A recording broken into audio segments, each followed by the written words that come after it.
now.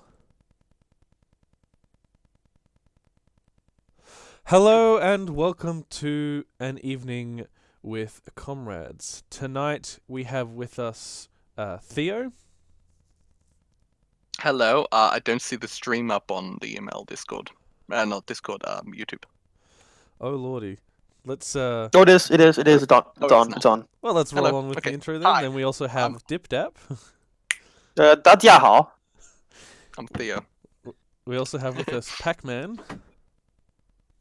It's the end of the world as we know it, and I feel fine. I feel fantastic. We're all Posadists now, boys. Joining us later. Foot to the floor. Accelerator is down. Joining us later will be Senna, and Hopefully. we're gonna get to the full-on collapse of the world. Grab your guns, come out you black and tans, fucking step on that accelerator. First, we're gonna start off with a little event that's happened in America. We're gonna jump right in. Many of you have Where probably else? heard of the Dayton shooter, the shootings. The that weekly happened shooting. The second weekly shooting. We doubled up this. The second daily shooting, if you No way to prevent. No way to prevent this only country where this regularly happens. Yes. I think the big news or talking point is that people are calling the Dayton shooter the first Antifa mass shooter, which I think is dumb and incorrect, mainly because they looked at his Twitter, and his Twitter said leftist, or on the left. But I think there's a lot more to it. I think I wish Senna was here, because Senna made a tweet about it, having to retract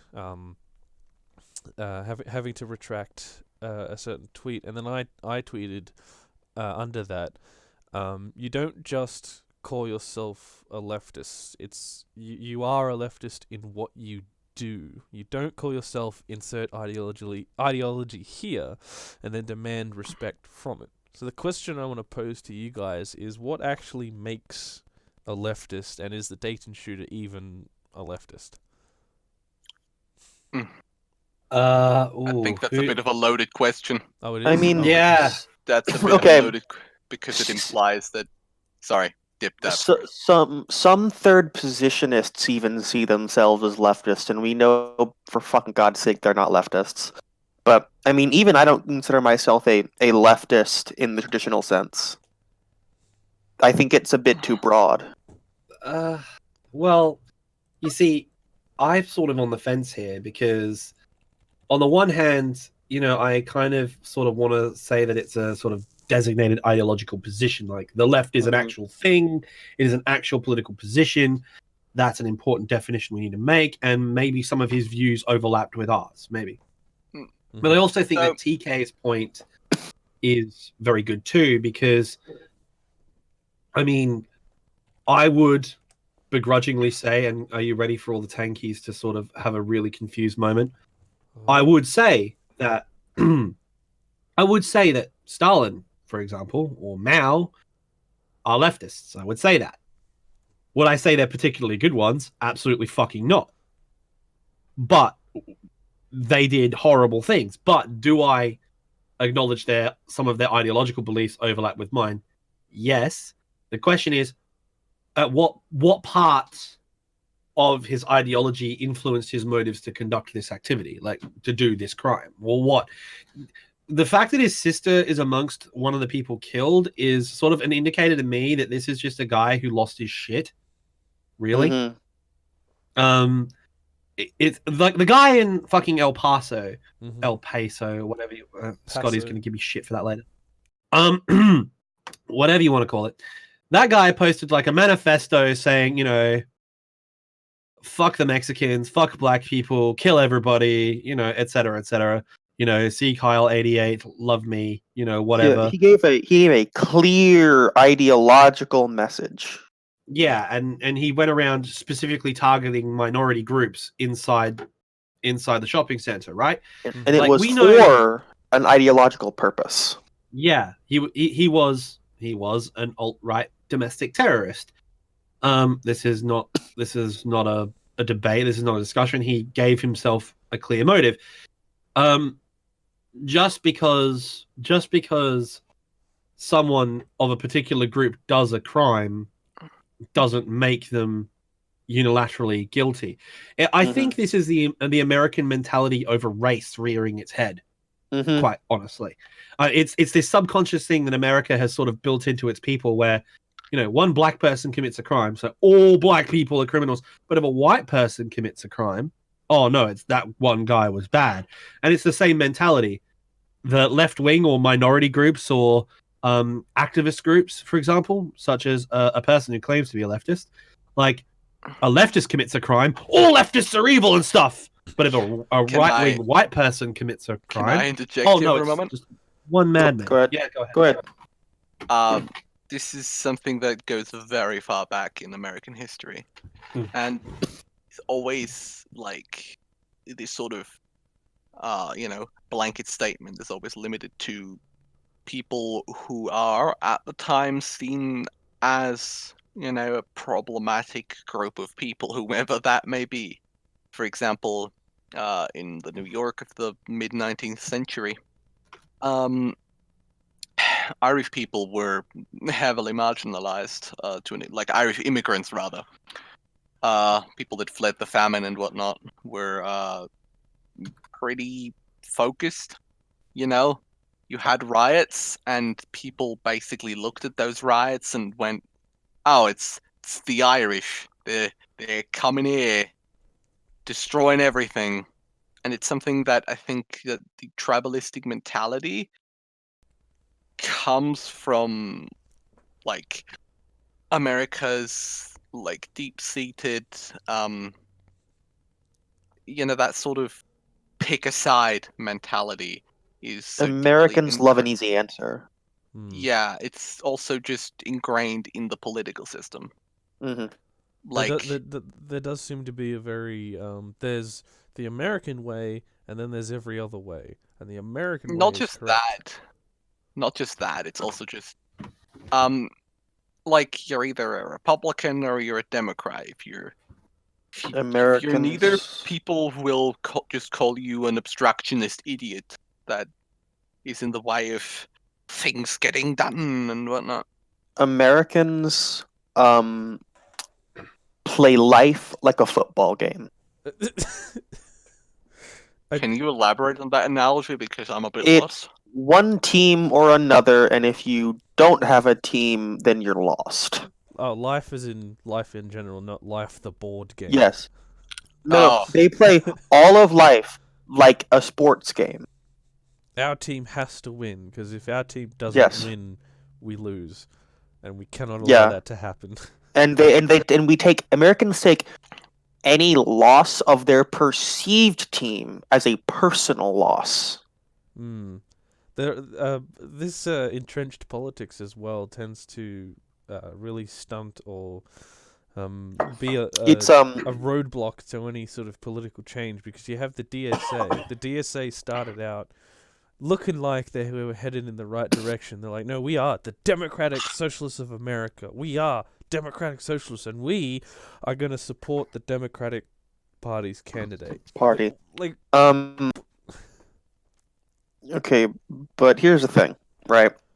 To really hammer in this like American like mindset, to quote the most base Slovenian man, it's pure ideology.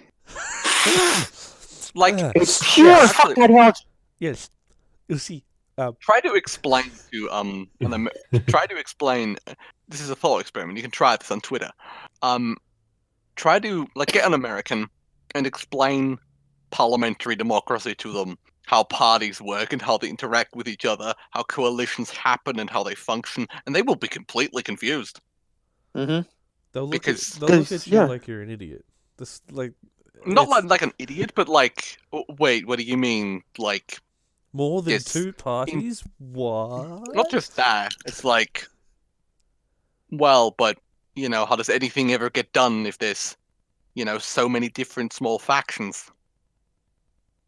That's It's literally a fucking sports game. You got blue and red. It's just a fucking sports game. It's a football game. Is this why? Well, here's the one thing that gets me.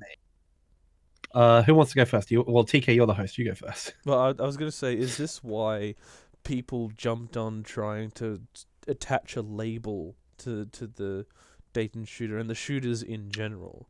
When news Yes. comes out, they're like, oh god, which side is he on? Is that why they try to slap the label on? Yeah, Mhm. that's exactly Americans are also have a very strange obsession with mental health.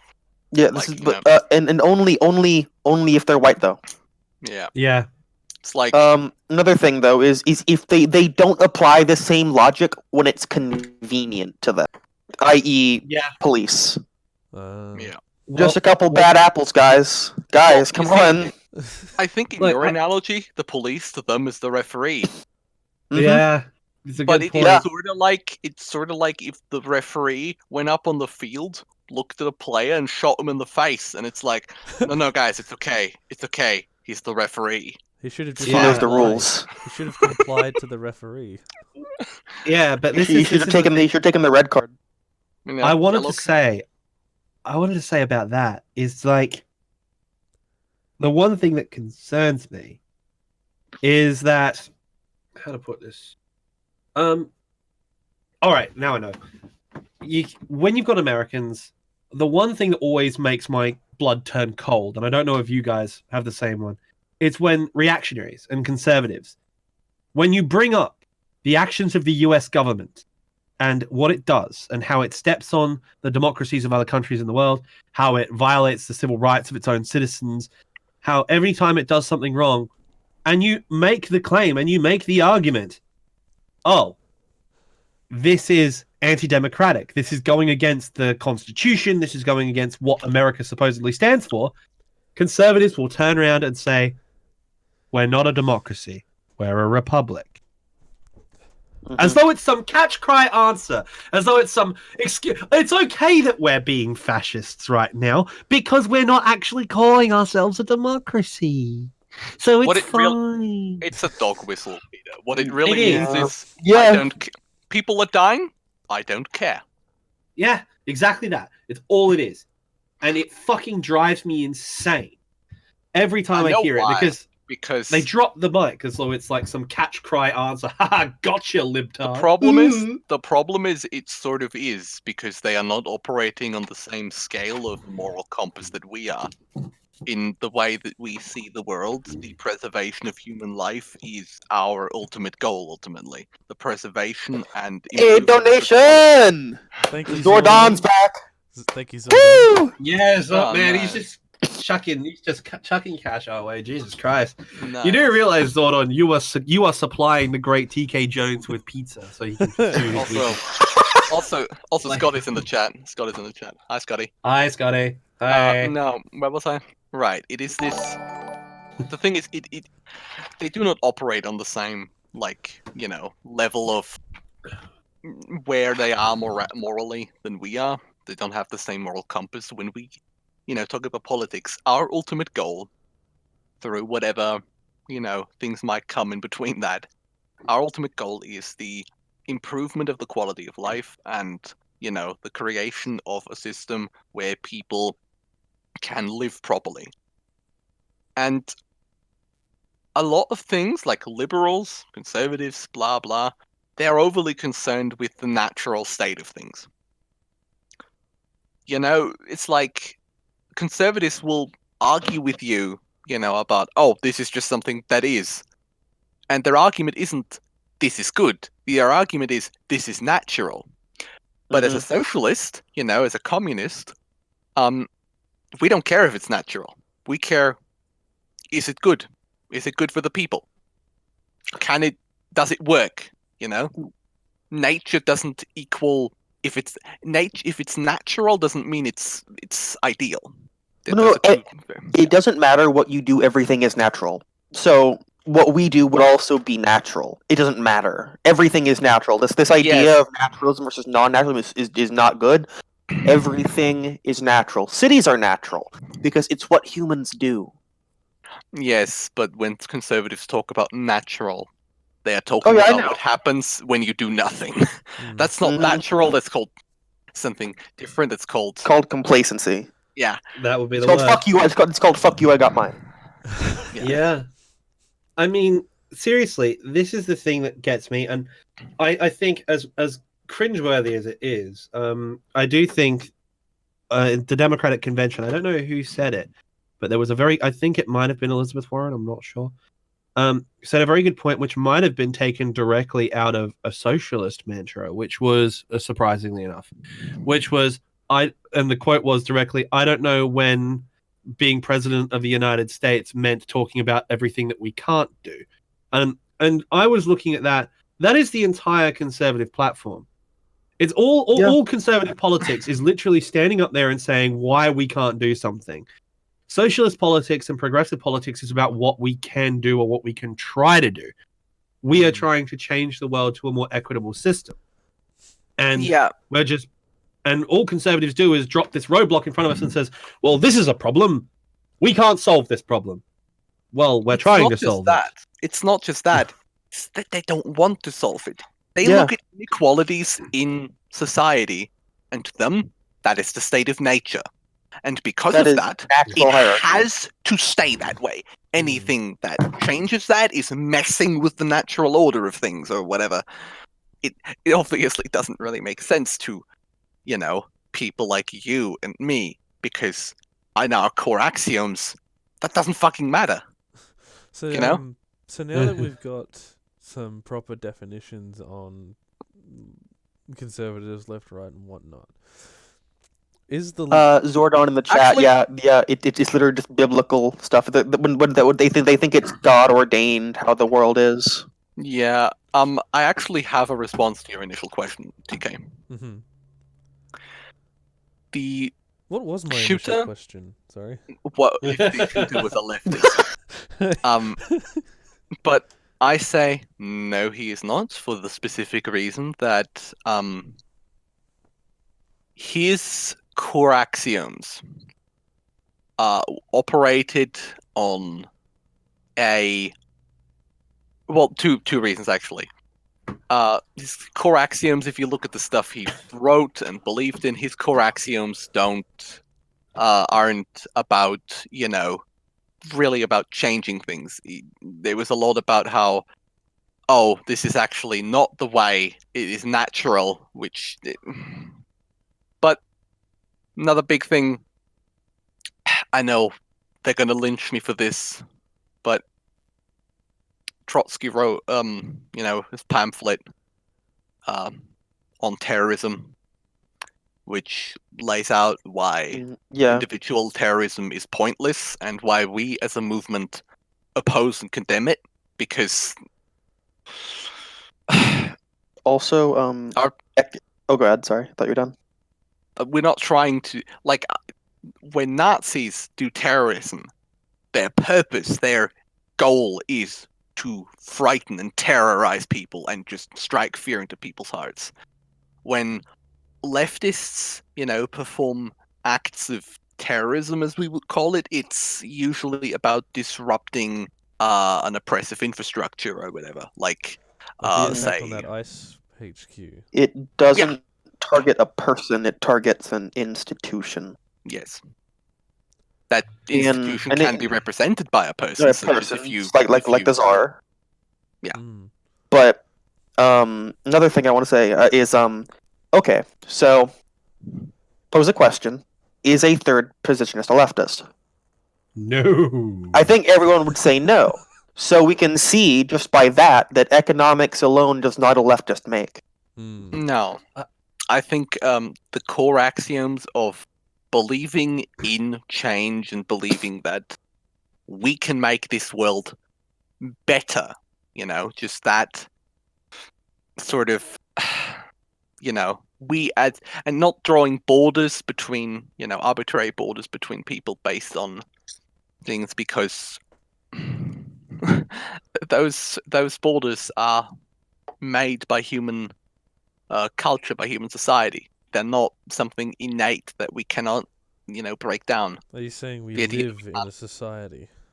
Oh I'm literally Jesus! saying that we're living in a society, except with Oh, more boy. words and in a context where that's not a stupid phrase. Yeah. But actually, that's a very big thing. I think that's an excellent point, Theo, because you've helped me work in how I'm going to phrase my review of Zenken Otero. If you haven't seen that show, you should. But you know, that's a very good point. When we attack institutions, being a leftist to me, why I'm a leftist. Actually, shout out to Shonen Ronin in the chat because they did a very good video called "Why You Should Be a Leftist," which is a very, very good video. My friend Star did that one. We should get them on the show at some point, actually, TK. But to me, being a leftist basically comes down to one core thing. Do you inherently believe that every single human being on the face of this earth, now and in the future, deserves the exact same rights, the exact same freedoms, and the exact same opportunities as you do? Do you believe that they should have a good quality of life and that their inherent human rights, such as education, food, water, housing, and a decent I'd go life? even further. I'd go even further, and say that. Hold on. I'd go even further and say that the ultimate human right, if you will, is the ability to express oneself and go about one's life and to do what, one wants to do with their lives. Someone wants to create art. They should be able to do that without existential dread looming over them. Yeah, that's basically it. Like, you just want the best quality of life for every human being, and that's just it. And this shooter in Ohio went in and took those lives away. So if you want me to say that this man, if anyone says that this man is a leftist, he has gone against everything that we fucking believe. It's. Can I actually bring up an example? Mm-hmm. Sure. So when we look at right-wing terrorist groups and what we'd call left-wing terrorist groups or insurrectionaries, whatever. Let's They're take good guys. Let's Yeah, no, take there's the lots of cool Taliban or Al Qaeda, for example. That's a right-wing terrorist group. Mm-hmm. They're clerical fascists. They want their authoritarian god state in whatever region of the world they may reside in. So the way they go about performing their actions is by, for example, strapping a bomb vest to themselves, walking into a convenience store and blowing themselves up. As many casualties as possible, as many collateral damage as possible, and just with as much suffering and terror as humanly possible. Now let's take ETA or the IRA, for example, which perhaps not specifically left-wing, but, have the same character as a group. What do they attack? What's, ETA? Structures mainly. So the IRA mostly bombed, shit that belonged to Ulster Constabulary and the British Army, and called in multiple times, right, to say get people out of the place. Yeah, and ETA blew up military infrastructure and killed a minister. You see the difference. The attacks from those groups are specifically levied against things that are supposed to have an effect. If you destroy military infrastructure, that disrupts the state's ability to oppress and to, execute its abhorrent laws, whatever they may be. And if you kill a minister, you essentially cut the head of the serpent off. You kill the guy that stands figuratively on top of this pyramid of tyranny, I'm going to call it. So while right-wing terrorists are there to cause as much terror as possible, left-wing attacks always attack structures, and if they're Institutions. if they are, show me any major attack committed by a left-wing group in the last, say, 50 years that was orchestrated by an organized group that had a significant amount of civilian casualties. There aren't a lot. None that I can think of. Most that I can of think them of during directly. the Troubles, and a lot of those was collateral damage that wasn't intentional. Mhm. The IRA. And I- also I'd think say about the one troubles in Yeah, most. there were a lot of most different in- factions there as well. Yeah, Most in the troubles were actually done by the British.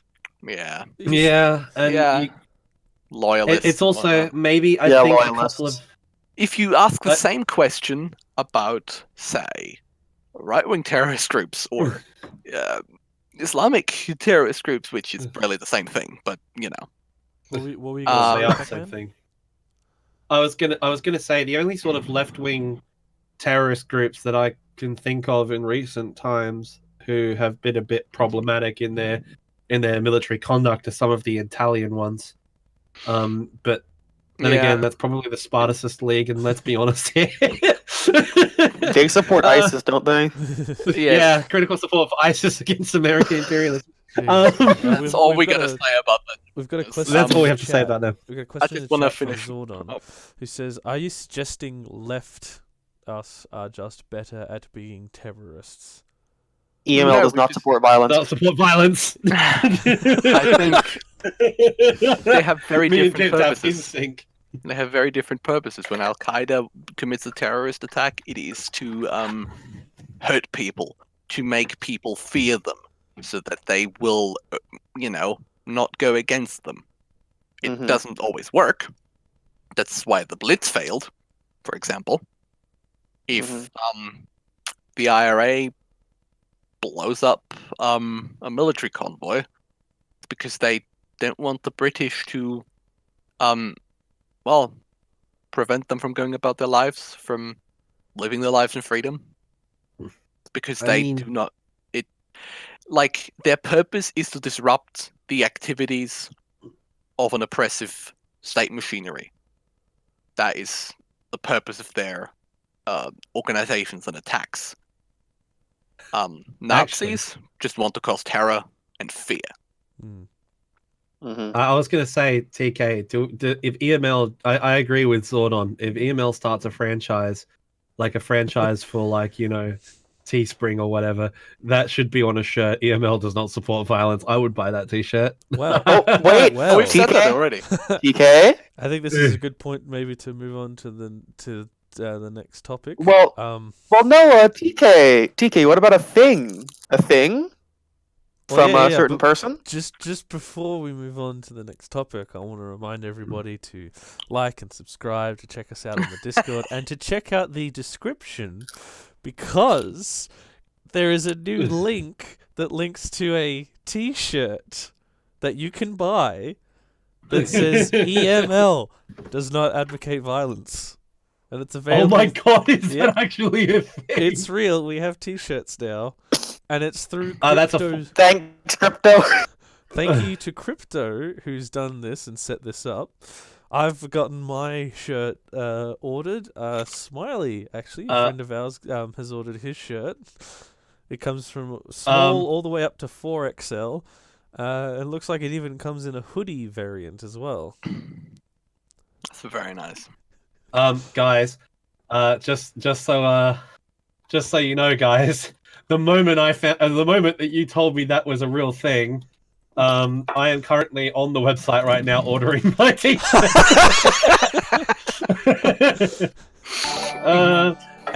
Zordon, thank you. Anyway, before the FBI comes knocking at our door. Yeah. So, look, I would like to say the final piece on that. Yes, the difference is you've got to understand the difference between a left-wing terrorist group and a right-wing terrorist group is that the left-wing terrorist group, such as Antifa, when we show up to a protest or when we attack a building or something like that, there's a big difference here. There is a big fucking Oh, difference. someone joined. It's Sana. Who joined? Ta-da! Hey, Fenna. There is a distinct difference here. We aren't there. Like, we are there. What is the goal of our movement? The fascists are there to intimidate, to scare, to murder another group because they feel themselves better than them or they feel them as a threat. We are there 9 times out of 10 because we are protecting a group of people who these fuckers are persecuting. Hello, And honey. that's the big Yay. difference. Anyway, TK, subject please.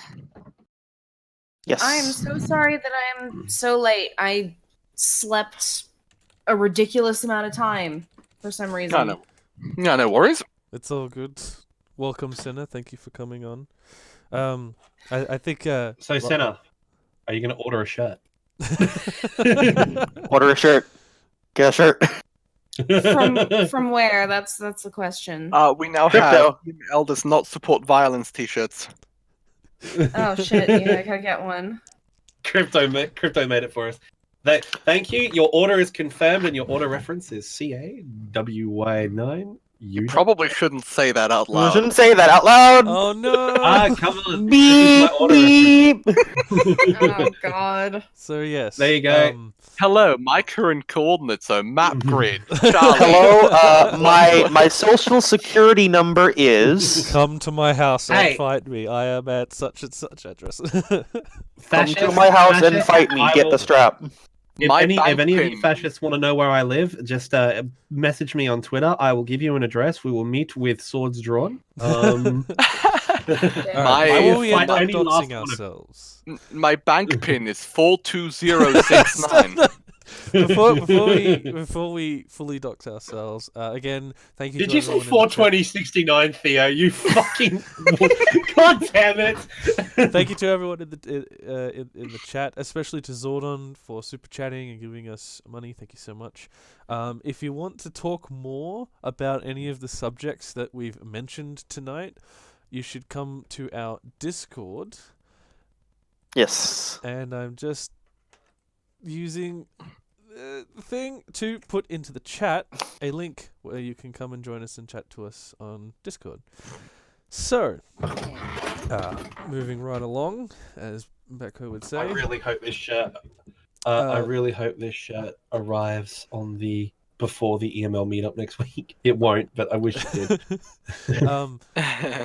We've all heard about the ICE raids in America, and that's the immigration apparatus, ICE, the organization, not the state of water when it's frozen.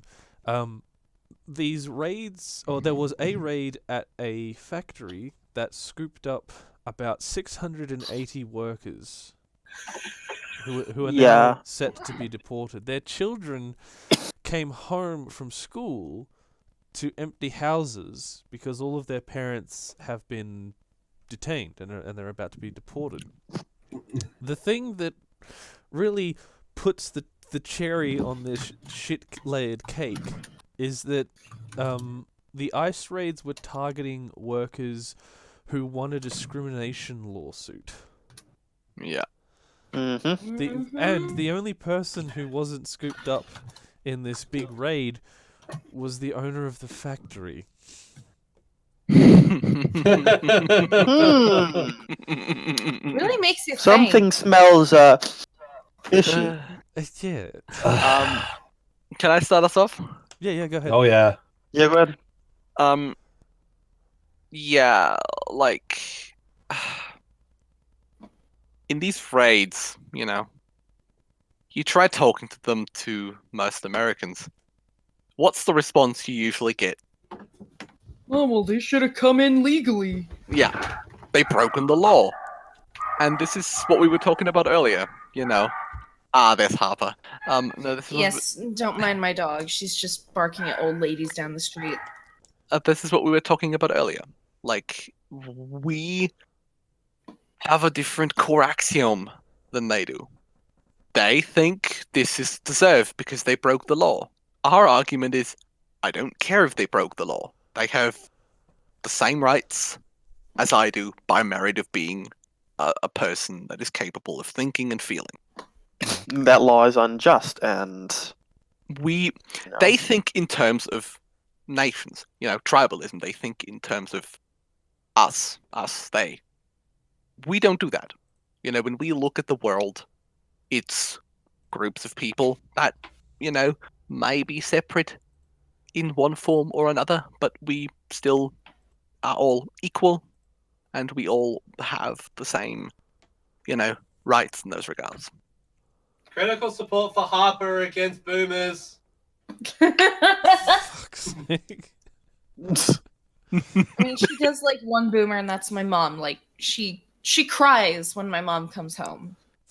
So I saw the chosen boomer. or overheard someone asking me when they heard about this ICE raid, stepping up from like one person being detained to 2 people to 680. Is this in retaliation to the demonstrations and the attacks on ICE, its headquarters, and its people? This was It could in be in retaliation. part. This was in retaliation for people winning a lawsuit. Yeah. Like, Thing is, okay, the person who owned that fact, the person who called that in, when they hired them, they knew they were undocumented. Right? We can be fairly sure they knew they were undocumented, yeah? Mm-hmm. oh yeah. So, You would obviously Only- know that if you were an employer. so only upon when it is no longer advantageous for them to save their own face, that once it's no longer beneficial for them, they call in ICE because you're that actually dealing with your fucking issues. And what was it, sexual harassment lawsuit? I believe it I was a believe. sexual harassment lawsuit. Yes. So this person leveraged themselves above these people in hiring, knowing that they were undocumented, right, to get their rocks off and make money easier because they know that if they're undocumented, they'll take a lower wage. The police has always That's been an instrument of breaking labor power in any way, Yes. shape, or form. Mm. I mean, that's Fair- what that. I mean, okay, the American police system originates from slave catchers. I thought so. I was gonna Yep. ask that. Yes. Yeah, and ICE has no checks.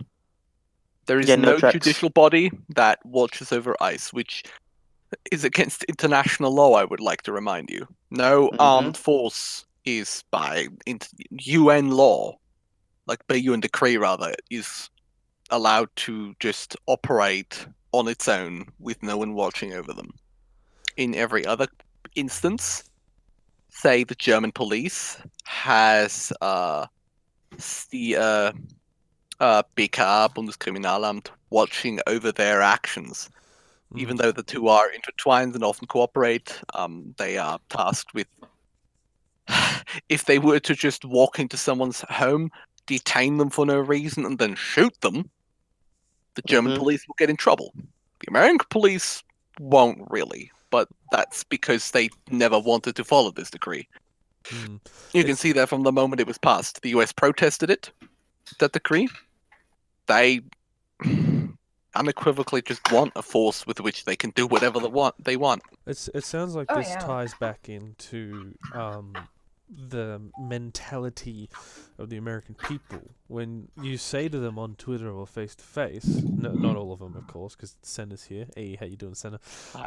When you say to certain people, Hello, in the get me out of here. when you say to certain I'm people, here. I'm here too. You're here too. Okay. When you say to certain people in the US, ICE has no oversight. I think the common thing they'll say back is, "Oh no, we have Congress. They're the oversight of ICE." Is that true though? Is there really any oversight? Technically, No, Congress not is really. legally yes, but that doesn't mean much because Congress is legally the oversight of all executive bodies in the United States. Yeah. I've encountered Americans who have used that defense while also saying that, oh, you can't trust the government for anything. And it's like, but you trust them with You this? trust them for that. Yeah, like You can't have it both ways. And like, well, they probably mess up sometimes, but everyone does. And it's like, I- this is the sort of thing where like Then you hold can them just be like, accountable. oh, that's just a little mistake. Yeah, this is people. it's Yeah. it is usually to obfuscate It ruins the fact. people's lives. Like, Yeah, it you is gotta usually take to it a bit more seriously than It that. is usually to obfuscate the fact that they do just want to say, I don't care. I don't care if people die. That's normal to me. Hmm. Why do we have to care? That's sort of the mentality that's buried under common courtesy there. No, but another thing which is related to ice raids, but there was the case of the man of Iraqi citizenship who grew up in Greece, then moved to the US, and was then deported after, facing a criminal conviction, deported to Iraq, whose language he did not speak. Had He never hasn't been been either. there. He was there for 2 months after he was born, but he was deported. He was diabetic. He didn't have access to insulin. He had nowhere to stay to live, and he died as a result. ICE has US yet government- more blood on its hands. Mhm. ICE. This is different. This is, in my opinion, even different than having people die in your custody. This is literally sending a man off into the desert to die. ICE murdered a man Mm. because they wanted to, really. Because the government gave a green hand over it. And now your typical American response is gonna be, oh, well, his parents shouldn't have come here illegally. It's just like, He was here legally. had no was convicted choice. he was convicted of a petty crime. Mm. Forget what I think it was. Petty crime. He was convicted of a breaking and entering.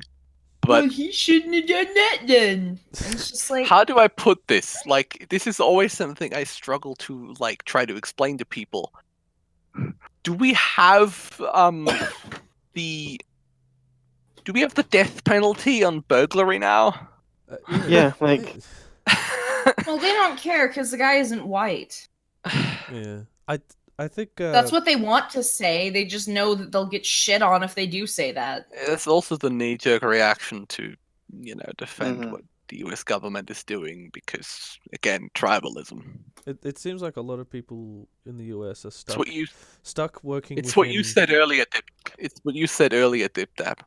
Our team. our Can't say team. bad things about our team. Yes. Yeah. Can't criticize our team. Otherwise, you're against our team. Yeah. You're with us or you're against us. I mean, like, people get mad at me because I say bad things about America, even though I say bad things about every country. They focus in on the America bit because I'm making fun of our team. And Perceived to our team. this degree, it is something uniquely Anglophone. You get this thing Yes. with Anglos, you get this thing with Canadians, with Americans, and Australians and New Zealanders. You do that shit to a German, the German's either going to reply, yeah, it kind of sucks, or it's just going to reply, all right, okay then, if you think that. Mhm. It's something uniquely Anglophone. Mm. Like, Mhm. Well, you how tell... Yeah. How do we get people to? Because there's this team dynamic that happens in all around the world. How do we get people to not think in those terms? How do we deconstruct it to get them thinking in terms of, that's that. As bad as it sounds, that brown person Yeah. is a worker. They're my ally. They're on my team, the actual team. How do we get people thinking in those sort of terms? I've been thinking about that, actually. And I have the answer. You Can I can't say have have borders if there aren't no countries. yeah. But in actual concrete terms of what we can do, it's difficult because it's the question of how do you break, literal societal conditioning from the day that people are brought up. And I Yeah. think the way that we've been doing it, pointing out the atrocities that have been committed, work only if people are open to that idea. But people Yes, don't they're- really yeah. understand that, that they don't have to feel a particular alignment to their country. And that's, I think, the Mhm. one of the things we have to try and break. People, tend to criticize, well, specific people tend to criticize me for my quote incandescent cosmopolitanism, but I do advocate for those things for that specific purpose. If we break the hold nationality has over the mentality of people, if we, bring about a slow cultural change, people will care about atrocities. If they Mhm. see themselves in this global community, in a community in which someone from Iraq, someone from Namibia, and someone from Canada are on the same level and are in the same, sort of idea of society as they are, then It's all national chauvinism. then the idea that, hey, we're killing these people down there in Iraq, that is going to elicit much more avid shock, disgust, and anger than, if you haven't broken this conditioning. And it is incredibly strong in the US. Shit like having your flags everywhere, singing the national anthem at Sent them school. every morning in school since 4 or 5 years old. Jesus Christ. That to anyone from any other country, that is ridiculous. You know what I know when I see an Austrian flag? National holiday in front of the parliament. That's when I see an Austrian flag. Maybe one flag during sports events. National anthem? Sung maybe twice a year. From some people. No one is forced to stand. We're all sitting down. It's In played America, they play it at least once a week on national television. Yep. Yeah. This is. Now, I'm trying to run through the process of how I came to not really give a shit about my country. I never did. Because that happened at a pretty young age for me. Yeah, at first, same. I pretty much just, kind of went with that stuff and didn't really think about it too much. I didn't care too much, but I knew I was kind of expected to, so I was like, okay, whatever. I didn't really have a reason to go against it, and then it's like, as I got older, I was like, why the fuck do I care about any of this? No one in that government or any of the people here give a shit about me, because I was heavily abused growing up as a kid. No one was really all that nice to me, and if they were, it was very conditional. And I was just like, what the fuck does this shitty country actually have for me? Oh, nothing. I'm gonna go. It's my own just alienation from everyone over that was kind of the thing that got me to really stop caring in any capacity. I'm gonna go out on a limb here and say that all of us had one of two things happen. Either A, which is what happened to me, what I'm gonna assume is what DibDab has, is that we grew up in a very cosmopolitan environment that is very, non-nation centric, very international sighted. Because of that upbringing, never really developed a sense of nationhood, never really developed a sense of, belonging to a tribe. I feel a great attachment to my home city, but that's really just because it's a small town. I know all the areas there, and I feel a personal attachment to that place, but not to the political entity. I grew up around. I grew up with the Lost Generation because that's who I talked to as a kid. So yeah. Yeah. So, on the other hand, we have people whose alienation has forced them outside of this bond of community that nationalism simulates. But if you don't fit in, you are forced out of that. That's why so many marginalized people are, for the lack of a better term, woke. because they Yeah. are pushed out of these places. They don't have a false consciousness. Mm. To produce Marx's words, they don't have a false consciousness of nationalism, racism, It sexism. seems like they've mistaken, mixed up the two words patriotism and nationalism as well. They've broken the conditioning. The fucking I broke the conditioning. and then there's a few people like Peter who broke that conditioning on their own through life experiences or later in their lives. I think that was what I was sort of going to go into, because I grew up. You've seen the photos of me in my Air Force cadet uniform, hard I know charging what's hanging in Australia your room hooray. as well. Yeah, shut up. Look, We love you, okay. Peter. all right. Surprise reveal. My Posadism is just a cover. I'm actually Adamov, and no, that's a joke. Goddamn. EML is not a. Yeah, because I collect militaria, spoiler alert, which is why I have a lot of certain unsavory items in my room. But anyway, moving on. Quoted. I've been quoted again. Oh God. Oh, there are so many quotes that I wish I hadn't said.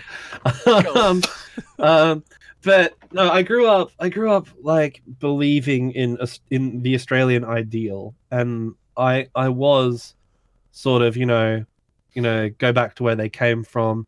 When Australians are faced with trouble, we work our way through the problem. We don't go crying to other big countries asking for help. So they should just deal with it themselves. And these refugees, they're running away from the problem. They're just running away. Why should we give help to cowards, basically? And that's the kind of attitude I came from. Just to give some perspective, I was borderline fasci. I was heading that way. But socialism economically made sense to me. And so I was in this period where I didn't know it at the time, but I was basically a Nazbol for a while, which is terrifying, I know. I had all these patriotic, solid, strong Australian nationalist opinions, but I also wanted a socialist economy for Australians because socialism made sense. But the thing was, all my life, I had grown up around other cultures and other races and other people. I did come from a very cosmopolitan environment. In fact, growing up, my school was a Catholic school, which was, comprised of maybe, 30% white English Australians, 30% Mediterranean Australians, so Italians, Greeks, that sort of thing, because it's a Catholic school, obviously. Mm-hmm. The other 40%, because it's the private school and costs the most money, etc. And that mentality carries a lot of weight in Southeast Asian cultures. The remainder of the class were Vietnamese, Chinese, and Asian. So being surrounded, like you've seen Pauline Hanson's famous speech, or most Australian leftists have, we're being swamped by Asians. To me, being quotation marks swamped by Asians was completely normal. It didn't. I didn't see my best friend growing up, who I've known for 21 years now, was a Vietnamese guy named Chow, who is an absolute Chad of a man, by the way. Like, he is. I'm gonna throw this out. If he ever watches this stream, he is the most wonderful man, because he tore up your country, Theo. Like, all the boys were after him in Austria. I'm gonna say that he was an absolutely fabulous man. Nice. He tore his way through Vienna. You have no idea. Anyway, my best friend was a gay guy named Chow. That should make a whole lot of sense when you see my sense of humor. Massive fan of The Hangover. I'm getting off topic. Anyway, growing up, then I hit high school, and suddenly I'm confronted by Indigenous people, African people, and because of my initial cultural exchange, I was a little bit hesitant at first. But after meeting these people and developing those and talking to people, you discover that these strange brown people that your government is asking you to join up the military and bomb, you suddenly discover that these people are exactly like you. They look different and they speak a different language, but on deep down, they're exactly the same as you. So what is the point of going to kill them? Why? They just want the same things you do. And then when I developed it and started talking to them, started talking to LGBT people, starting talking to lovely people such as yourselves, pretty sure everyone in this chat who's known me for about 2 years or more has seen me change because, oh Yes. my god, I was the same level of edgelord as Batco, perhaps even worse. A I would couple say years worse. back. I'd say worse. Yeah, I was edgier than he was. So like it's sort of like you get exposed to that, and then eventually you turn around. That once that facade of these Not people are just different, them. therefore they're evil. Yeah. Like as soon as that's broken, and my workplace now is the most multicultural. I've spent in my workplace in a call center now. My team is comprised of 2 Asians, 2 Africans, 3 Indians, 5 white guys, and over half the workforce is female as well. So there's this huge cosmopolitan thing, and race and culture and all that in our workplace is not an issue. It's completely like our camaraderie is built entirely on the work we're doing. And once you're in that situation, once you're there, once you're all pulling on the same rope and all these barriers of race and religion and culture drop away, foreign cultures stop being a threat and they start becoming a thing of wonder. You want to know more.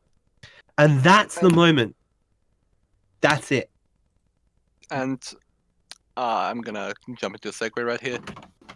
That's what we have to achieve on a cultural level. That is how we institutionally strike down, racist institution. How we strike down institutionalized sexism, queerphobia. It is by breaking down these tribalist mentalities. And It is. for my cosmopolitan, for these ideas, I tend to get shit from, more, usually English Maoists, to be honest. I'm gonna say it right off the bat from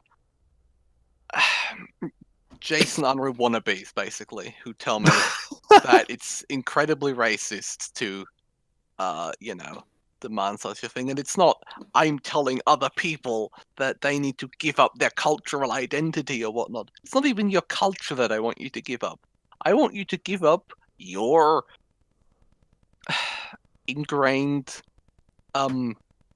Prejudices.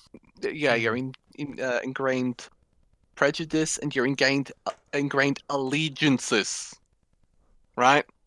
I want you to stop thinking about these things in terms of, I'm white, this is a group I belong to. I'm straight, And that- the group that I belong to. It's like, it's not.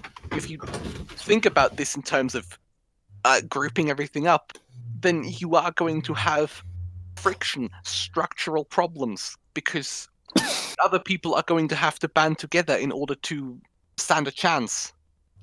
And this cosmopolitan idea, the idea that things shouldn't be centered just on me.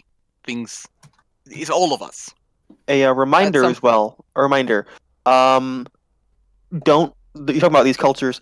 People tend to view them as ahistorical, which is stupid. Yeah. These cultures can easily survive in a cosmopolitan view of the world. Yeah.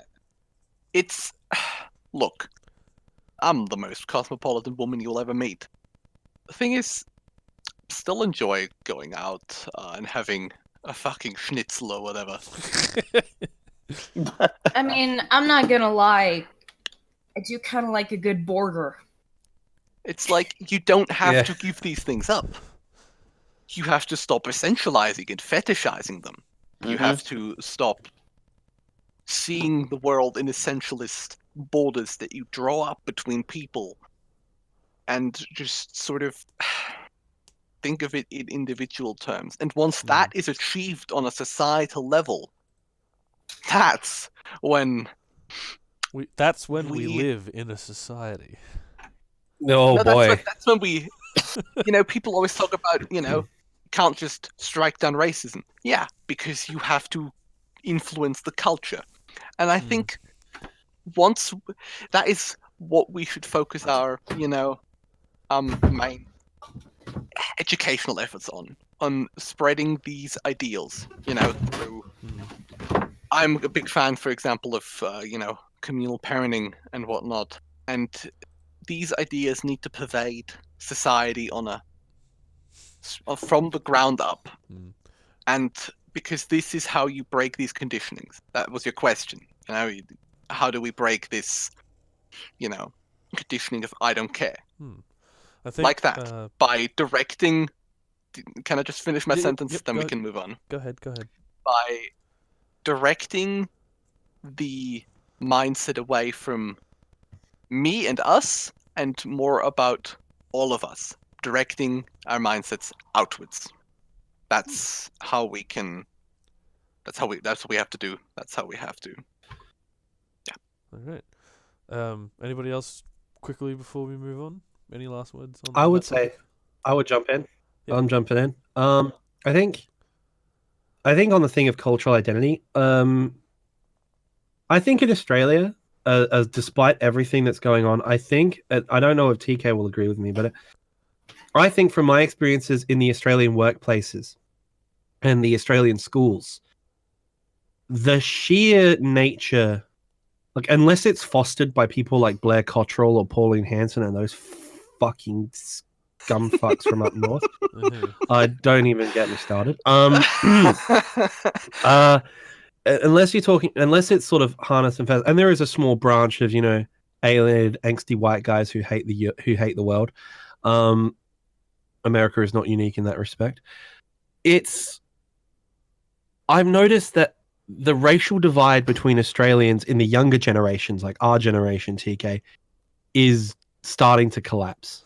Yes, absolutely. Like I have seen among younger Australians, especially, in my workplace. Maybe it's just because in my workplace is just so cosmopolitan and so multiracial, multicultural, and multilingual. Even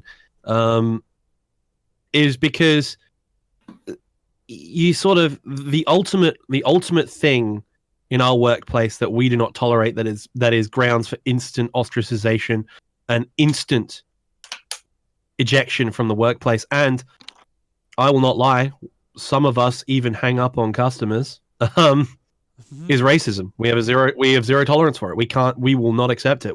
It is smacked down. And even in Woodville High, where I went, and I don't care if I dox myself, when I was a teenager, it was the same thing. Like, if racist conduct was the one thing, like, you could call someone a fucking awful cunt, fuck you stupid cunt, like, you could yell abuse or whatever, and no one gives a shit. If you went racial with it, nah, mate, no one would talk to you. And that's the sign of hope I have. But as far as culture goes, I still have a lot of deep love for the Australian culture of the one core axiom which we all have, which is the fair go. Oh, absolutely. Because I think that's an inherently left-wing position. Yeah, and in Australia, it's something that we should make. In Australia, we have the idea of the fair go. No matter who you are, what you're doing, you'll always have a fair go from your fellow Aussie. And people only move away from that when they're influenced away from that. Wink, wink, nudge, nudge, hint, hint. Australian hard right, Showman Bogus, and Blah Cottrell kind of people. Mr. Jim Stillium. Yeah. Okay, I think we spent a good portion of the stream on that. I think it's time to move on to the last favorite topic of ours. Borders in the world. The world as we know it. Just before we do, I just want to remind everyone to please like and subscribe. And if you do subscribe, you'll get your name in the bottom corner. Here's a little test one, Comrade Eastern Marshlands. And if you go to our donation link in the description, a little donation will appear. Hey, Comrade John has donated $91. Oh, if only. If only. Oh, Special thanks to Zordon, who's been super chatting and donating money this whole For time. fucking weeks. Yeah, What a fucking man. thank you so much, Zordon. Absolutely. You're- Zordon, EML #1 stan. Yep. you are funding the revolution right now. So, everybody, who's ready for the end of the world? Oh boy, it's Christmas. It's Christmas in fucking August.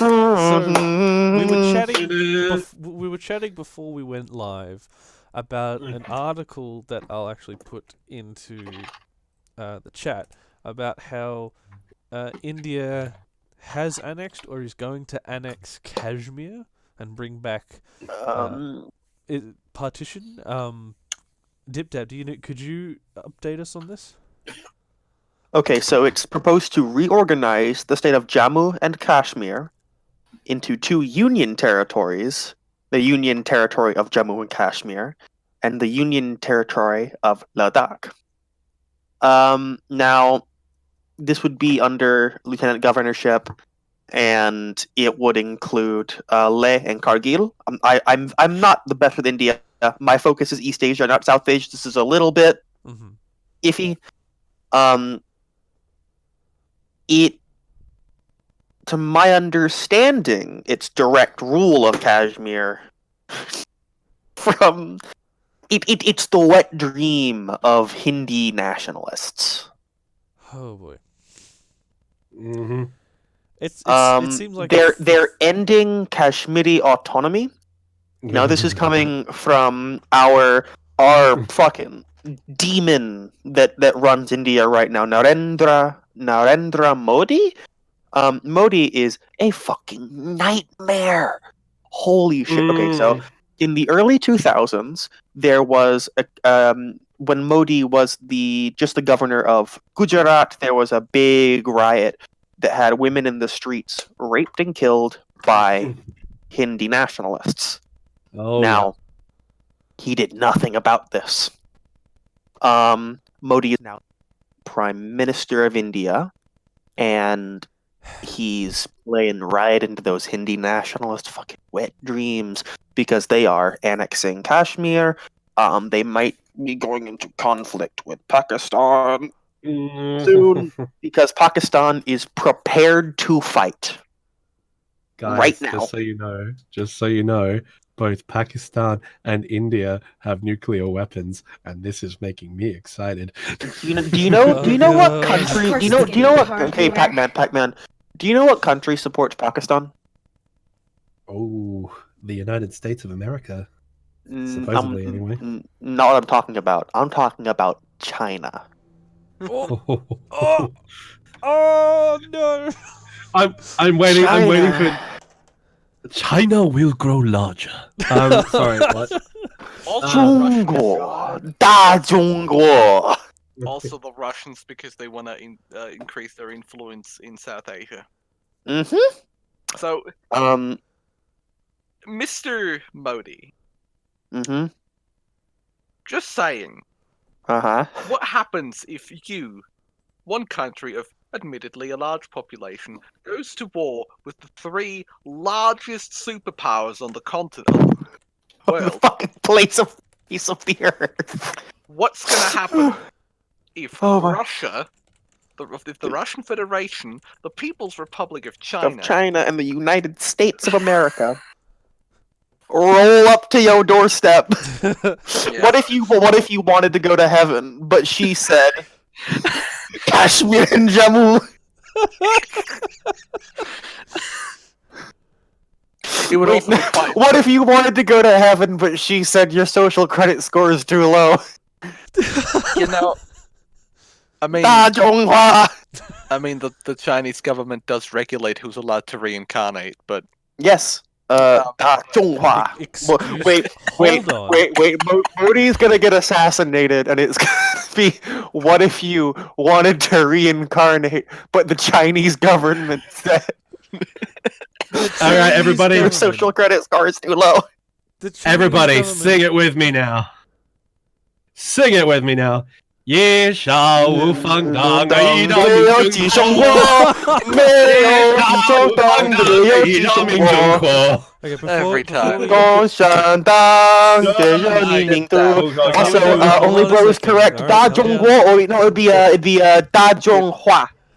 To bring it to sort of expand the topic a bit, we have Modi trying to force direct rule on Kashmir. We have Boris trying to get direct rule on Northern Ireland. Ireland. Yeah, She trying to get more rule in Hong Kong. We have the US trying to push influence on Iran and Venezuela. Australia is Oh, someone joined. that's crypto. Oh, Hello. oh hey crypto. Hello. Where are we? What are we talking about? And We're talking about border conflicts. Are we speaking about India and Kashmir? Yes. We're just talking about that, but we were about to expand it to other things. Yeah, guys, I've got one. I've got one for you. Ready for Well, it? I Ready actually for was it? about to go on. I was actually about to give one. Hang on. Oh, wait. I'm just gonna get a galloping sound here because I need to do this right now.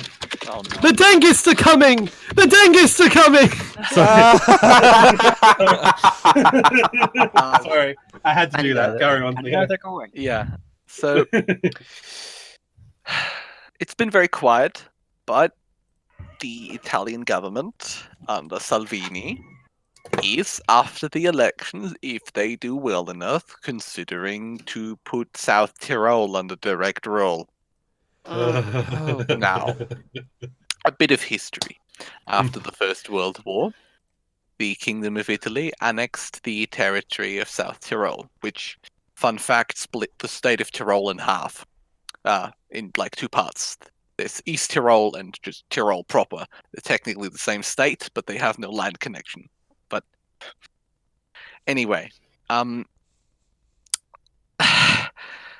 for the next 50 or so years, until the mid-1970s, that was a hotbed for conflict and partisans and terrorists. There was a point in history in the 1970s where we were condemned by the the state of Austria was condemned by the United Nations because it was assumed that we were helping out pro-Austrian separatists in South Tyrol. Fun fact, we weren't. But eventually the Italian government... But we should have.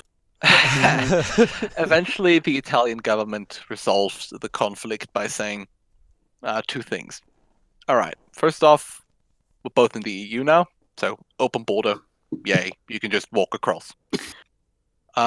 Two, we're going to give you autonomy. You are an autonomous state within the Republic of Italy. You have the, most importantly, the power to use German as an administrative language. That was the big thing that, kept South Tyrol from rebelling. Now, Salvini, I think everyone has heard of that maniac. He's the current leader, is the current Minister of Interior, I think, and is likely to become the next Prime Minister. He's very fashy. And he is considering putting South Tyrol under direct rule, taking away all of its autonomy, and removing German as an autonomous, as an administrative language, and trying to, quote, force them to assimilate into the greater Italian culture. And he's willing and going to try to enforce this edict by pulling troops from southern Italy into South Tyrol. Now, because of agreements we have made with the Italians and a very broad political consensus across the entire political spectrum, and I'm talking about the entire political spectrum, to not give ground to the Italians there, this may spark a border conflict with the Italians. Oh. Mm-hmm. Probably not a particularly bloody one, because we're both EU member states. We can't exactly go to war, but there may be some skirmishes, and there will definitely be terrorists down there. Now you've heard of the Irish Republican Army. Get ready for the Sorry, Freiwillige Österreichs. Don't Fucking let's hell, not call it that. That's a fascist organization in Oh, god damn it. Burgenland. But Damn it. the I thought I did something. the Austrian volunteers. Fashions ruin everything. No, but what you'd have? So imagine the IRA, Mm-hmm. except Ireland is full of mountains. So And- even harder. So And the the British Taliban. British Army Yeah. is only used to operate in lowlands, which, to be fair, Yeah. it is. But basically, the Italians that are going to be sent up there are from the area around Naples, not the mountaineers that are sitting in the French Alps for some reason. They're not going to send those guys. No, they're sending tanks into the mountains. So we the have reason 2 questions in the chat here, and I can answer both of them. The first question from OnlyBro505: World War III when? Marxist Youth asks, "What are y'all talking about?" Border conflicts. Yeah, the answer is if you broaden the definition of World War III, we're talking about it's happening now. All of these different political situations, South Tyrol, Just haven't coalesced into one. yeah, South Tyrol, Kashmir, direct rule in Ireland, America, Australia, the middle. I mean, the thing bumfuck about- nowhere known as Geelong. I mean, the thing about Austria is that no one wants a war here. Like, Italia It's around- delenda est. we're surrounded by just allies. Nobody wants a war with us. No one's gonna follow the Italians because, do we really want to destabilize just the most important road for getting goods through here? Yeah, Like the Germans have straight up said, "We're not helping you." yeah, There are some mountains. I think that's the connecting thing between all these things is that it's the upper echelons of government on people whose careers are geopolitics. They're the ones that are saying, let's try to keep the world together. World tension is at 98%, and everyone else just says no, let's not, and they go ahead. All of this, You know what the all of thing is, all of these different situations that are starting to crumble and get Spiral out of control. spiral out of control are basically rooted in one thing, and that is capitalism. Capitalism. You know, is- The third major worldwide imperialist war is fucking coming. Oh yeah, and um, I for one cannot be more excited. you know what's interesting though? What? If Modi fucks up bad enough, he might give the 4 biggest superpowers in the world a good reason to sit down at a table and discuss their differences. I mean, Modi's basically a fucking fascist. Yes, The Yeah. man Oh, is yeah. a fascist. He's- a he's- fascist that's who he's- attacks exactly what we were nukes. talking about earlier. He's a fascist. He's who at attacks best a nukes. NatCon. Yeah, At worst a proto-fascist. the And thing he we were has access talking to about it. crypto, is that Pakistan in this conflict has the backing of the Russian Federation, the People's Republic of China, the United States of America, and by Iran. extension NATO, Iran. And interesting, Um, one thing I don't think, did you guys discuss the Pakistani Taliban and how they might react with this? Not yet, no. Like the whole thing is, Uh, everybody says that the Pakistani intelligence agency and all that, they're not really involved with the Tehrik Taliban, which is the Pakistani Taliban. Although there is evidence that the Pakistani intelligence service has been collaborating with them. Now, here's the thing. If India goes to war with Pakistan over Kashmir, how many of those Taliban fighters do you think are going to move through the country and into Kashmir? Because where there are already several of them. Islamist organizations, exactly. Yeah. They Also, will hate the big thing. Indians, the Indian army more than the Pakistani army. a big Mhm. thing that you have to consider. It'd be quite the feat because if you do that, you will unite the United States, Iran, the Russian And- Federation, the and rest China. of NATO, and China on one side of a conflict. in one area. And I one just place. what it will do, though, historically, it will put them, in a position where they will talk to each other. We will see contracts, which Okay. Yeah. That's a scary thought. Remember a couple of years ago, you'd go online to like build your World War III thing, and it's like these like country flags, like points and shit. Yeah, Yeah, this is real life now. It's IRL. Look. It's here. Pretty much. Nothing personal, kids. One some 41 Crypto. who's in the chat, Scotty, in other words, just messaged me on Facebook, and he makes a very good point regarding the Austria situation. The 173rd Brigade Combat Team, which is an offshoot of the 82nd Airborne, is based in Vicenza in Italy, which is northeastern Italy underneath the Austrian border. So I don't know. Oh, It's like if Italy does just try to do something stupid, they're more than likely going to have to utilize or at least get cooperation from US assets. And I don't know how that's going to go. it's Not gonna. It seems Yeah, like- no. Yeah. You hear that? That's the sound of war crimes. Fucking I'm the Yanks have. You're adorable. I can actually say something to that because the Yanks have made a semi-official statement. The Yanks are not interested in getting themselves war in a land war in Europe. So Italy is literally we was Rome. We was Rome. We was Rome. Oh my god. You know when Mussolini was like, "Ha! We invaded Greece." No one wanted you to invade Greece. No one ever wanted to invade Greece in any capacity right now. We did it anyway. Then they okay. got fucking clapped. Okay, here's the funny part about that. My favorite story from that, Scotty, for fuck's sake, war crimes with friends. You should play armor with this guy, fellas. You've never seen so many pals shot in one game. I swear to God. War crimes with friends. All that makes me think is, so no one told you life was gonna Was be gonna this be way. Really?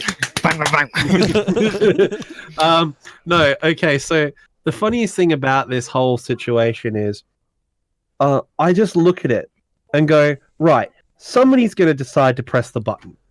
And War Crime Wednesday. I'm going to be like, I reckon if war between India and Pakistan kicks off, which it genuinely might, I mean, it's always threatened it, but it genuinely might. These are two nuclear-armed countries. And that alone gives me a semi, let's be honest. War Crime Wednesday. War Crime Wednesday.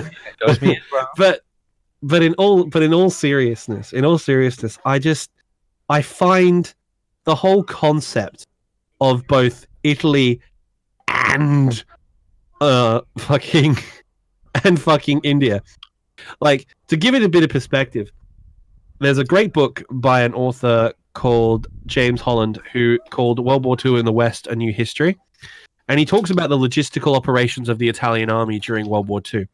And the greatest story I ever heard was during their invasion of Greece, because of the mountains, they were going through boots quite quickly because they were having to climb over rough terrain. So they needed new boots for their troops.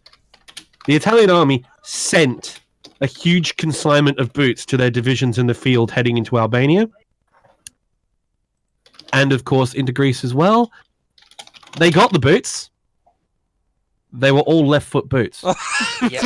Every single one. Oh, Like, they had 12 divisions worth of left-foot boots. There were no right-foot boots. There were only Actually- left-foot boots. Actually, specifically, Talk about putting it your was- best foot forward.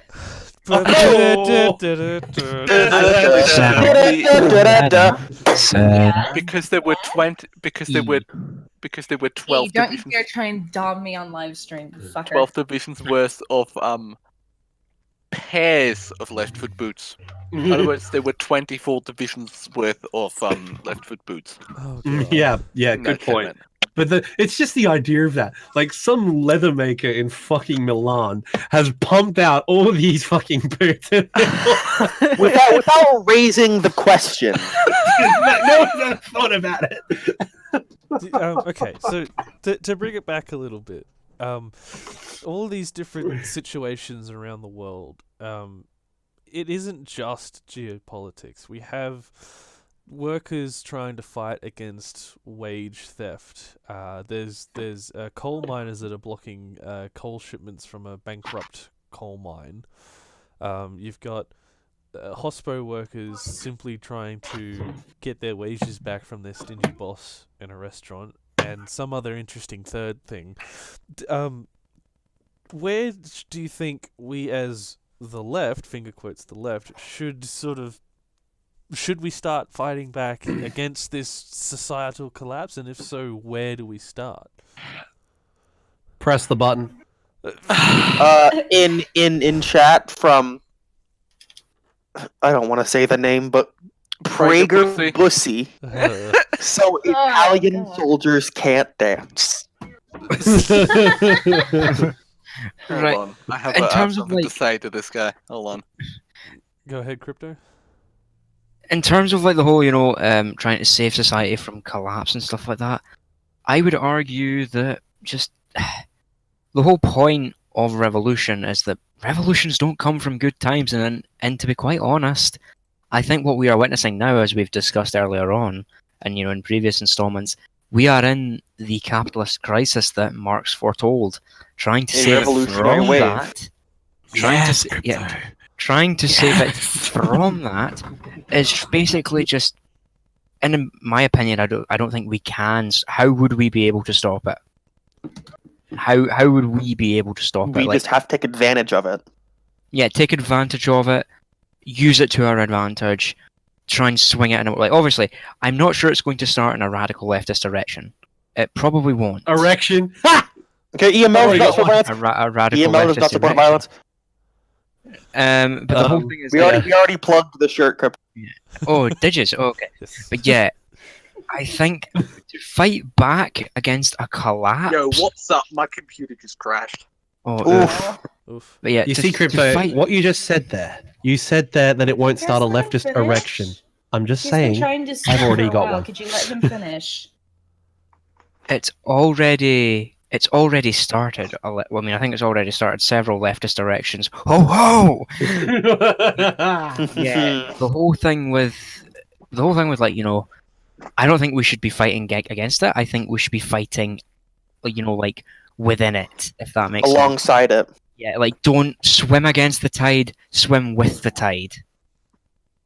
Like, Swim parallel to the riptide. exactly. And that's the thing, we can use this to our advantage, because this thing, social democrats and liberals will prove useless, as they have proved useless time and time again. But at this time, people will die. People will die because social democrats and liberals will do nothing.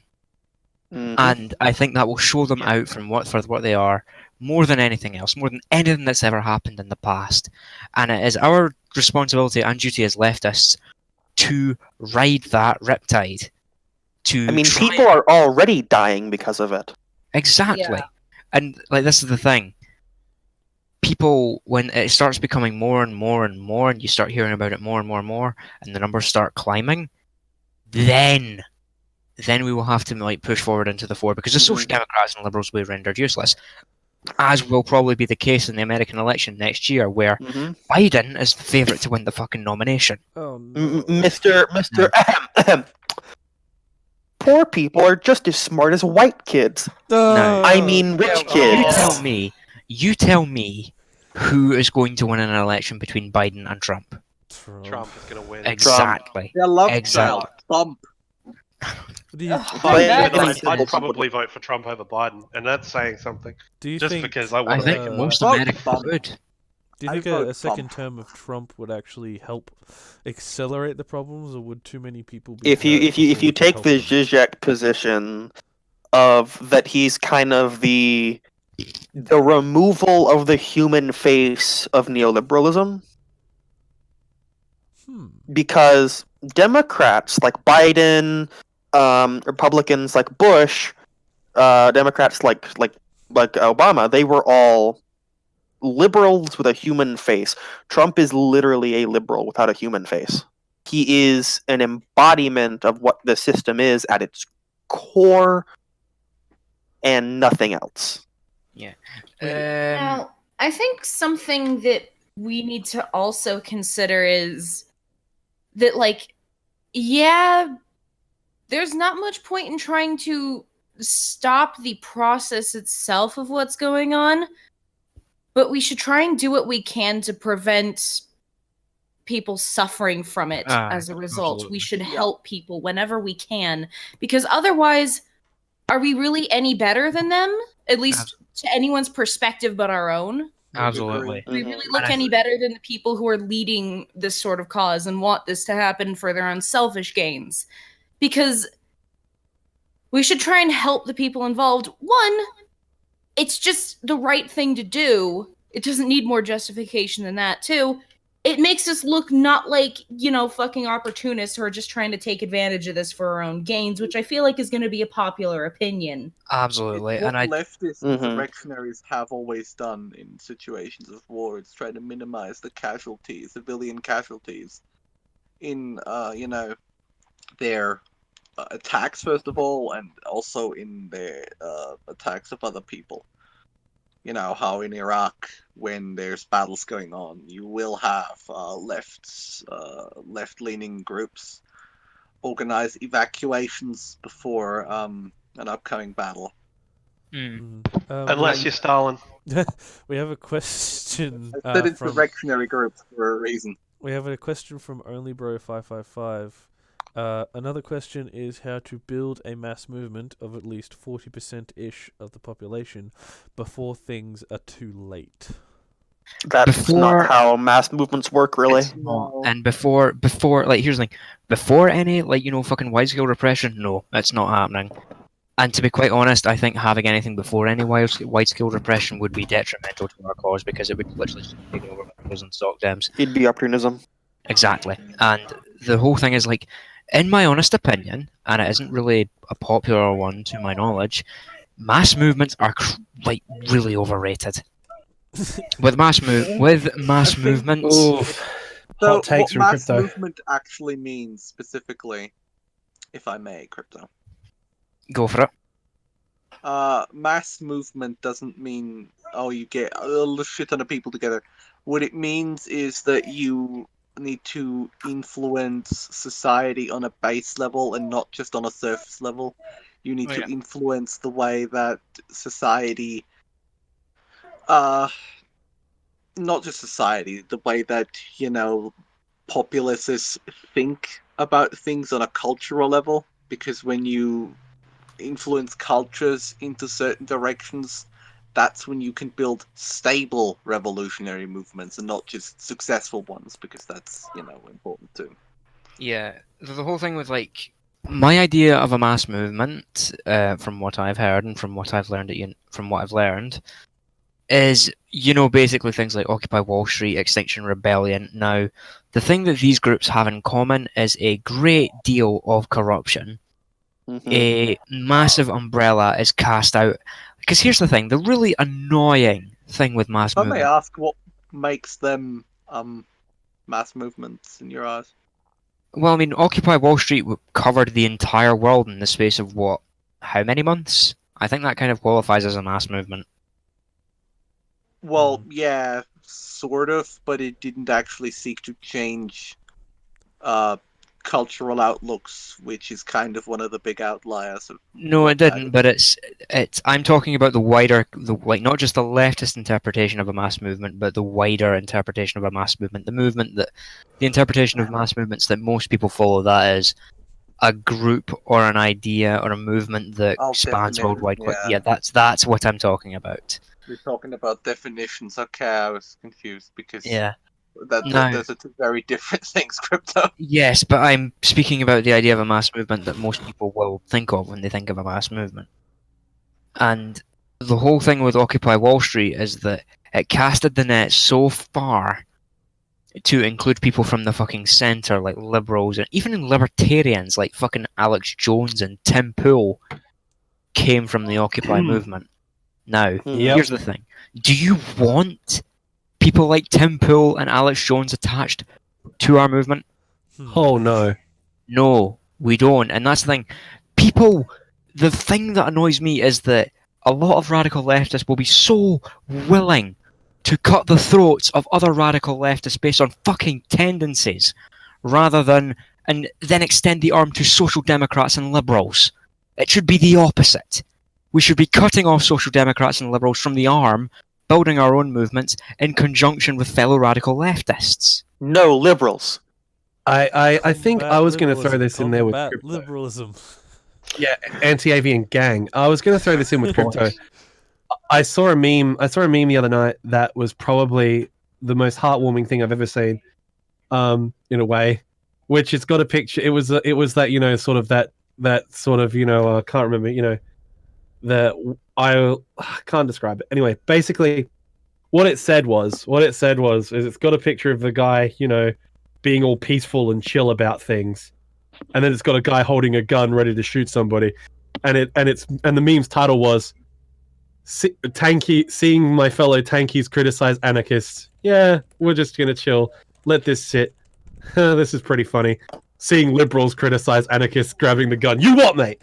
And that's the sort of, like, as much as I can't stand some Marxist-Leninists and some of the really more authoritarian tendencies, even though I'm not an anarchist myself, it's really, that should be our position. Like, I've never, I come from the sort of libertarian Marxist sort of strain of things, Rosa Gang sort of area. But all my friends are anarchists, excepting a few. Sort of unrelated. I think a big thing that we suffer from is antiquated terminology. Yes. Not as in, like, it's fine in terms of, talking about it in terms of economic theory, but talking about it in propaganda memes, if you want to convince laymen of what you're saying, you need to find words that are concise. And maybe we should, start trying to do that, trying to create terms that are descriptive in modern terms rather than in terms of the 1890s. Yeah. Yeah. I think that's the biggest one. Yeah, Theo's got it right there, actually. Yeah, like the whole thing is, like, the thing that really annoys me again is a lot of people, and this applies to both anarchists and MLs. None of us, well, no radical leftist tendency is completely clean of this. Is that they will bombard people with like the grammar that you'd use when speaking to people who are already converted. When you're speaking to people who are, run-of-the-mill working class, they just zone out the second you start talking about Marx, Engels, the proletariat, the bourgeoisie. They zone out. They don't care. Like, because they're using terms that they have no relation to, no relevance to. That's why phrases like boss makes $1, I make a dime, that's why I shit on company time are so relatable to so many people, because it's what's there not to understand.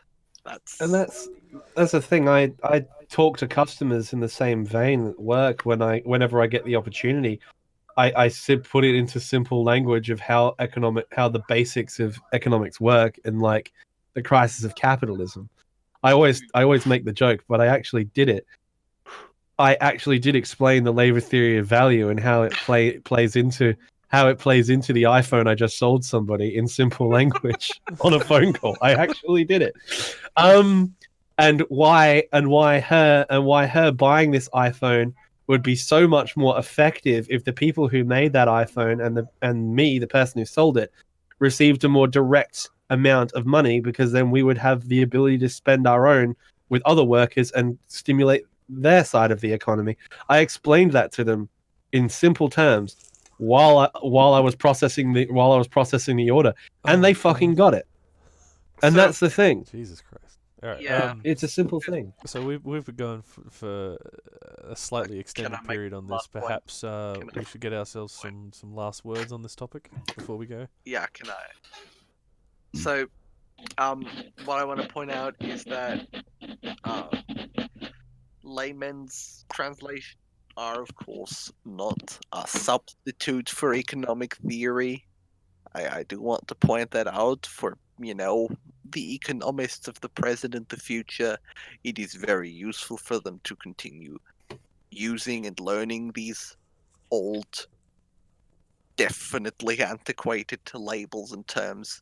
But for when communicating concepts in simple terms through, conversation, propaganda, whatever, we have to put ourselves in layman's terms, for lack of a better term there. Hmm. Which we can do with simple things like replacing